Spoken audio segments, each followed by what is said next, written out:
Hello everyone, কেমন আছেন সবাই? আশা করছি আপনারা সকলেই ভালো আছেন। আমি শ্যামাপদ বসাক এসপিবি ইংলিশ ক্লাবের ব্যানারে আপনাদের সামনে হাজির হয়েছি একটি এডুকেশনাল ভিডিও নিয়ে। এই মুহূর্তে আমার আলোচনার বিষয়বস্তু হচ্ছে ভয়েস। আমি চেষ্টা করব এই ভিডিওর মাধ্যমে ভয়েসের মূল যে বিষয়বস্তু, যে জায়গাগুলোতে আমরা ফোকাস করতে পারি, এইরকম জায়গাগুলো আমরা যেন সুন্দরভাবে বুঝতে পারি, আমি সেইভাবে বোঝানোর চেষ্টা করব। আপনারা মনোযোগ সহকারে ভিডিওটি আশা করছি দেখবেন। চলো শুরু করা যাক। ভয়েস, যার বাংলা অর্থ হচ্ছে বাচ্য। আমরা জানি যে ভয়েসের বাংলা অর্থ বাচ্য এবং এটি দুই ভাগে বিভক্ত, অ্যাক্টিভ এবং প্যাসিভ। অ্যাক্টিভ এবং প্যাসিভ, অ্যাক্টিভের বাংলা অর্থ হচ্ছে সক্রিয় এবং প্যাসিভ এর বাংলা অর্থ হচ্ছে নিষ্ক্রিয়। এখন এখানে একটি প্রশ্ন এসে যায় যে সক্রিয় বা নিষ্ক্রিয় বলতে ঠিক কি বোঝাচ্ছে? মানে আমরা সক্রিয় বা নিষ্ক্রিয় বলতে কি বুঝি? সাধারণভাবে, সাধারণ সেন্সে আমরা কি বুঝি? যে কোনো কিছু করা বলতেই আমরা বুঝি যে আমরা সক্রিয় আছি, তাই কি না? আর যদি কোনো কিছু না করি তাহলে সেটাকে আমরা বলবো নিষ্ক্রিয় আছি। ঠিক আমি এই মুহূর্তে একটি কাজ করছি, ভিডিওর কাজ করছি, অনলাইন একটি ভিডিও বানানোর চেষ্টা করছি। তার মানে কি আমি সক্রিয় আছি, অর্থাৎ আই অ্যাম অ্যাক্টিভ নাও। কিন্তু আমি যদি কাজ না করতাম তার মানে কি আমি নিষ্ক্রিয় অবস্থায় থাকতাম। ঠিক এই বিষয়টি এরকমই যে অ্যাক্টিভ বলতে সক্রিয়, কে সক্রিয়? এখন এখানে আমাদের প্রশ্ন সেটাই যে সক্রিয়টা কে। আমি এখানে বোঝানোর চেষ্টা করেছি যে একটি বাক্যের সাবজেক্ট কাজ করছে কিনা, অর্থাৎ সাবজেক্ট সক্রিয় আছে কিনা, সেটার উপর ভিত্তি করে আসলে আমরা ভয়েসকে দুই ভাগে ভাগ করি। আপনারা দেখতেই পাচ্ছেন যে আমি দেখানোর চেষ্টা করেছি যে সাবজেক্ট যদি সক্রিয় থাকে তাহলে আমরা সেটাকে বলছি অ্যাক্টিভ ভয়েস, সাবজেক্ট যদি নিষ্ক্রিয় থাকে তাহলে আমরা সেটাকে বলছি প্যাসিভ ভয়েস। একেবারেই খুবই সহজ হিসাব। তাহলে আমরা একটু খেয়াল করলে আমরা দেখব যে একটি সেন্টেন্সের সাবজেক্ট সক্রিয় বলতে আমি একটু আগে বলেছি যে কাজ করছে কিনা আমাকে সেটা দেখতে হবে। আমি কয়েকটি উদাহরণ লিখে রেখেছি আপনাদের জন্য, আপনারা একটু খেয়াল করেন। Raja is playing cricket in the field. আরেকটি উদাহরণ লিখেছি, cricket is being played in field by Raja. এই দুটি সেন্টেন্সে আমরা দেখতে পাচ্ছি এই সেন্টেন্সের সাবজেক্ট হচ্ছে রাজা, আমি মার্ক করে দিয়েছি। এই সেন্টেন্সের সাবজেক্ট হচ্ছে ক্রিকেট। দুটি সেন্টেন্সেই আমি একই রকমের ভার্ব ব্যবহার করেছি মূল ভার্ব হিসাবে। এখানে রয়েছে প্লে, এখানেও রয়েছে প্লে, যার বাংলা অর্থ হচ্ছে খেলা। তাহলে দেখেন, ভার্ব মানে যেহেতু কাজ করা বোঝায়, আমরা এখন খেয়াল করব যে বাক্যের সাবজেক্ট এই কাজটি করছে কিনা। অর্থাৎ এই যে প্লে মানে খেলা, দুটি বাক্যে আপনারা দেখতে পাচ্ছেন, এই খেলার কাজটা কে করছে? খেলার কাজটা কি সাবজেক্ট করছে নাকি করছে না? অন্য কে করছে সেটি আমার দেখার প্রশ্ন নয়, আমার প্রশ্ন হচ্ছে সাবজেক্ট কাজটা করছে কিনা। আমরা একটু খেয়াল করি, এখানে আমরা যদি প্রশ্ন করি খেলছে কে, খেলার কাজটা কে করছে? রাজা। উত্তর হচ্ছে হ্যাঁ, রাজা করছে। তার মানে কি সাবজেক্ট এখানে কাজ করছে। পরের বাক্যে দেখেন, খেলার কাজটা, প্লে মানে খেলা করা যেহেতু, তাহলে খেলার কাজটা কে করছে? ক্রিকেট কি খেলার কাজটা করছে? উত্তর হচ্ছে নো, ক্রিকেট এখানে খেলার কাজটা করছে না, খেলছে অন্য কেউ। যদি পুরো সেন্টেন্সটা আমরা দেখি তাহলে আমরা দেখতে পাচ্ছি যে রাজার মাধ্যমে এই খেলার কাজটা পরিচালনা হচ্ছে। তার মানে এখানে তো বাক্যের সাবজেক্ট রাজা নয়, এখানে বাক্যের সাবজেক্ট হচ্ছে ক্রিকেট।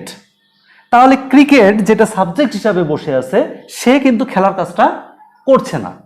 যেহেতু সে খেলার কাজটা করছে না, আমি মার্ক করে দিয়েছি যে এটাকে আমি বলছি প্যাসিভ ভয়েস। আর যেহেতু এখানে বাক্যের সাবজেক্ট খেলার কাজটা করছে, অর্থাৎ ভার্বের কাজটি করছে, সুতরাং এটাকে আমরা বলছি অ্যাক্টিভ ভয়েস। আমার মনে হয় আপনারা বুঝতে পেরেছেন। তাহলে কি দেখলাম আমরা? যে এই বাক্যে কাজ করছে যেমনি, তেমনি এই বাক্যের সাবজেক্ট কাজ করছে না। তাহলে একটি বাক্যের সাবজেক্ট কাজ করে কিনা সেটির উপর ভিত্তি করে আমরা আসলে ভয়েসকে দুই ভাগে ভাগ করি। আপনারা দেখতেই পেলেন যে বাক্যের সাবজেক্ট যেখানে কাজ করেছে সেটাকে আমরা বলছি, সেই বাক্যটিকে আমরা বলছি অ্যাক্টিভ ভয়েস। আর যেই বাক্যে, এই দ্বিতীয় বাক্যে আমরা দেখতে পাচ্ছি যে বাক্যের সাবজেক্ট অর্থাৎ ক্রিকেট, এই শব্দটি খেলা করার কাজটি করছে না বিধায় এটিকে আমরা বলছি প্যাসিভ ভয়েস। এবার দেখেন, প্যাসিভ ভয়েস বলতে আমরা সাধারণভাবে ইংরেজির ক্ষেত্রে গঠনগত বা স্ট্রাকচারের কথা যদি আমরা বলি যে প্যাসিভ ভয়েসের স্ট্রাকচার কেমন, আমরা স্বভাবতই আমাদের মনের মধ্যে যে প্রশ্নটি ভেসে ওঠে সেটি হলো যে এইরকম একটি বাক্য, যে 2 নম্বরে যে বাক্যটি আমি লিখে দেখানোর চেষ্টা করেছি, এরকম একটি বাক্য আমাদের চোখের সামনে ভাসে। আমি বিশেষ করে বলছি এই জায়গাটার কথা, যে এই যে বাই সহকারে একটি অংশ থাকবে, এরকম আমাদের মনের মধ্যে একটি ধারণা এসে থাকে। কিন্তু আমি বলতে চাই যে এটা ইম্পর্টেন্ট নয় একটা প্যাসিভ ভয়েসে যে বাই সহ বা একটি প্রিপোজিশন সহ অংশ থাকতে হবে। এই ক্ষেত্রে এই সেন্টেন্সের এটা কিন্তু ডুয়ার, এই সেন্টেন্স এটা কি ডুয়ার। ডুয়ার কাকে বলছি আমরা? যে কাজটি করছে তাকে আমরা বলছি ডুয়ার। তাহলে রাজা এখানে ডুয়ার, কারণ রাজা কাজটি করছে। তো ডুয়ার থাকতে হবে এরকম কোনো ইম্পর্টেন্ট ইস্যু নেই পেসিভ ভয়েসে। আমি আবারও বলছি, পেসিভ ভয়েসের এটা কোনো জরুরি অংশ নয়। কোনটা জরুরি অংশ নয়? ডুয়ার থাকাটা জরুরি অংশ নয়। তাহলে জরুরি অংশ কোনটা? একটি পেসিভ ভয়েসের জরুরি বা মূল উপাদান হচ্ছে, আমি এটা একটু ক্লিয়ার করে বোঝাই। মূল অংশটি হচ্ছে এই অংশটি, এই অংশটি হচ্ছে মূল অংশ। কিসের মূল অংশ? পেসিভ ভয়েসের মূল অংশ। মূল অংশে আমরা কি কি দেখতে পাচ্ছি? আমরা মূল অংশে দেখতে পাচ্ছি এখানে এই সেন্টেন্সের জন্য রয়েছে বিং এবং প্লেড। তার মানে কি কি রয়েছে? একটি বি ভার্ব রয়েছে আর ভার্বের পাস্ট পার্টিসিপল ফর্ম রয়েছে। আমি বলতে চেয়েছি যে পেসিভ ভয়েস মানেই হলো, আমরা এরকম বলতে পারি যে পেসিভ ইকুয়াল টু একটি বি ভার্ব এবং ভার্বের পাস্ট পার্টিসিপল। অর্থাৎ একটি পেসিভ ভয়েসে বি ভার্ব এবং ভার্বের পাস্ট পার্টিসিপল এই দুটোই হচ্ছে মুখ্য উপাদান। এই দুটো জিনিস থাকতেই হবে। আমরা যদি কোনো বাক্যে বি ভার্ব এবং ভার্বের পাস্ট পার্টিসিপল দেখতে পাই একই সাথে, আমি আবারও বলছি একই সাথে থাকতে হবে। একই সাথে মানে এই নয় যে পাশাপাশি থাকবে, এর মাঝে অন্য শব্দও থাকতে পারে, কিন্তু দুজনেই থাকতে হবে। অর্থাৎ বি ভার্বও থাকতে হবে, ভার্বের পাস্ট পার্টিসিপলও থাকতে হবে। যদি না থাকে তাহলে সেই বাক্যকে আমরা কোনো অবস্থাতেই পেসিভ ভয়েস বলতে পারবো না। আমার মনে হয় আপনারা বুঝতে পেরেছেন। আমরা নিচের দুইটি বাক্য আরো লিখেছি, এই দুটি বাক্যে দেখলে আপনারা দেখতে পাবেন যে ওয়াজ স্নেস্ট, এই যে জায়গাটি রয়েছে ওয়াজ স্নেস্ট, আপনারা দেখতেই পাচ্ছেন একটি বি ভার্ব রয়েছে এবং ভার্বের পাস্ট পার্টিসিপল রয়েছে। ঠিক একইভাবে আর রেওয়ার্ডেড, এই অংশটিতে আমরা দেখতে পাচ্ছি একটি বি ভার্ব এবং ভার্বের পাস্ট পার্টিসিপল রয়েছে। সুতরাং এই বাক্য দুটিকেও আমরা পেসিভ ভয়েস বলতে পারি। এই বাক্য দুটিকে পেসিভ ভয়েস বলতে পারি। এখন দেখেন, আমি একটু আগে আপনাদেরকে দেখিয়েছি যে পেসিভ ভয়েস বলতে কি বোঝায়। পেসিভ ভয়েস মানে বি ভার্ব এবং ভার্বের পাস্ট পার্টিসিপল একটা বাক্যে একই সাথে থাকতে হবে। আমি আবারও বলছি একই সাথে থাকতে হবে। আমি একটু আগে উদাহরণ দিয়ে সেটি আপনাদেরকে দেখিয়ে দিয়েছি। এই দুটোর একটা যদি মিসিং থাকে, অর্থাৎ বি ভার্ব রয়েছে কিন্তু ভার্বের পাস্ট পার্টিসিপল নেই, তাহলেও সেটি পেসিভ ভয়েস নয়। কিংবা বি ভার্ব নেই, ভার্বের পাস্ট পার্টিসিপল রয়েছে, তাহলে সেটিকেও আমরা পেসিভ ভয়েস বলতে পারবো না। আমি তিনটি বাক্য লিখেছি, তিনটি বাক্যে আপনারা দেখতে পাচ্ছেন। আমরা যদি একটু বিশ্লেষণ করি, এই প্রথম বাক্যটিতে দেখেন বি ভার্ব রয়েছে কিন্তু কি নেই? ভার্বের পাস্ট পার্টিসিপল নেই।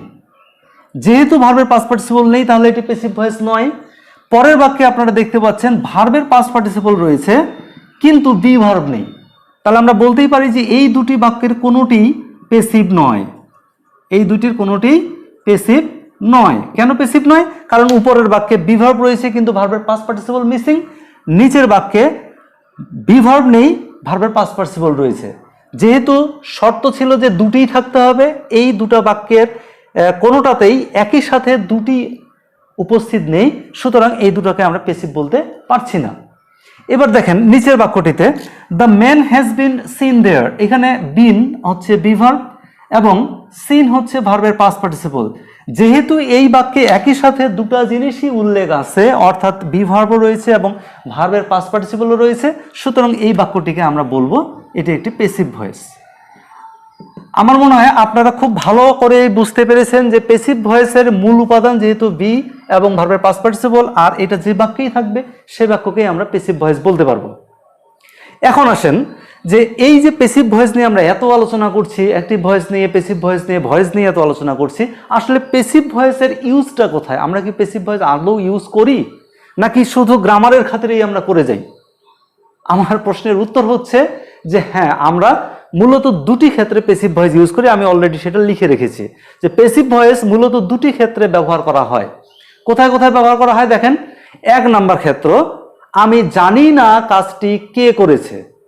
যেহেতু জানি না, তাকে বাক্যের সাবজেক্ট বানানোর কোনো সুযোগ নেই, সুতরাং সেই বাক্যের সাবজেক্ট আমাকে অন্য কাউকে বানাতে হচ্ছে। অতএব সেই বাক্যটি কোনো অবস্থাতেই অ্যাক্টিভ বাক্য হতে পারে না, সেই বাক্যটি নিঃসন্দেহে পেসিভ।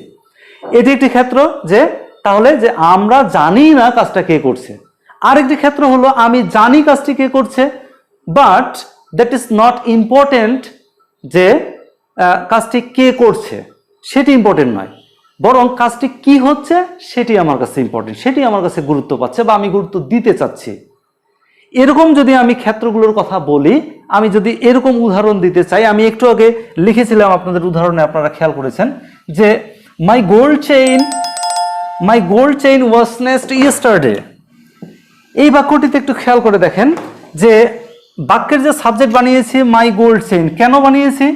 কারণ আমি জানি না যে আমার গোল্ড চেইনটা ছিনতাই কে করেছে। যদি আমি জানতাম তাহলে কিন্তু আমি তার নাম উল্লেখ করে আমি বাক্যটিকে সাজাতাম। ধরা যাক এক্স নামে কেউ একজন আমার গোল্ড চেইনটা ছিনতাই করেছে বা স্নেচড করেছে, তাহলে আমি কি বলতাম যে এক্স স্নেচড মাই গোল্ড চেইন ইয়েস্টারডে, এভাবে হয়তো আমি বলতাম।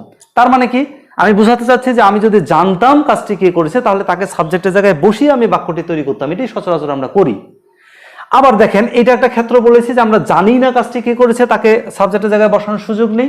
আর একটি বাক্য আমি বলতে চাচ্ছি যে আমি জানি কাজটি কে করেছে, কিন্তু আমার কাছে সেটি ইম্পর্টেন্ট নয় যে কাজটি কে করেছে। কাজটি করেছে বা কাজটি হয়েছে সেটা আমার কাছে important. You have been rewarded. এই বাক্যটিও আমি লিখেছিলাম একটু আগে, এরকম একটি বাক্য ইউ আর রিওয়ার্ডেড লিখেছিলাম। যাই হোক, ইউ হ্যাভ বিন রিওয়ার্ডেড, এই বাক্যটিতে আপনারা খেয়াল করলে দেখবেন যে ইউ হ্যাভ বিন রিওয়ার্ডেড কথাটা হচ্ছে যে তুমি পুরস্কার পেয়েছো বা আপনাকে পুরস্কার দেওয়া হয়েছে। কে দিয়েছে হয়তো আমি জানি, কোন কর্তৃপক্ষ বা কে দিয়েছে হয়তো আমি জানি, কিন্তু সেটার আমার কাছে সেটা ইম্পর্টেন্ট নয় বিধায় আমি এই অংশটিতে তাকে ব্যবহার করিনি। আমি চাইলে ব্যবহার করতে পারতাম। আমার কাছে গুরুত্বপূর্ণ মনে হয়েছে যে তুমি যে পুরস্কার পেয়েছো সেটি ইম্পর্টেন্ট, এই কাজটি ইম্পর্টেন্ট, এই জিনিসটি ইম্পর্টেন্ট, আমি শুধু এইটাকে দেখাতে চেয়েছি, সেজন্যই আমি এখানে প্যাসিভ ভয়েস ইউজ করেছি। তাহলে প্যাসিভ ভয়েস ইউজের ক্ষেত্র মূলত দুটি, এই দুটি ক্ষেত্রেই আমরা মূলত প্যাসিভ ভয়েস ইউজ করি। আশা করছি আপনারা প্যাসিভ ভয়েস, অ্যাক্টিভ ভয়েস অর্থাৎ ভয়েস সংক্রান্ত যে মূল তথ্যগুলো যেগুলি জানা দরকার সেগুলো আপনারা জানতে পেরেছেন। এবং আমার এই ভিডিও ক্লাসের মাধ্যমে আপনারা যদি ন্যূনতম উপকৃত হয়ে থাকেন এবং আপনাদের মনে হয় যে ভয়েস আমরা একটু সুবিধায় বা একটু সহজে বুঝতে পেরেছি, তাহলে আমি অনুরোধ করব আপনাদেরকে যে আমার এই ভিডিওটিতে আপনারা একটি লাইক দেবেন এবং আমার এই চ্যানেলটি অর্থাৎ এসপিবি ইংলিশ ক্লাব চ্যানেলটি আপনারা সাবস্ক্রাইব করে রাখবেন, যাতে করে আমার পরবর্তী ক্লাসগুলো আপনারা আপডেট পেতে পারেন। আজকে এই পর্যন্তই, আশা করছি আবারও দেখা হবে আপনাদের সাথে অন্য কোনো দিন অন্য কোনো ক্লাসে। সেই পর্যন্ত ভালো থাকবেন। ধন্যবাদ সবাইকে।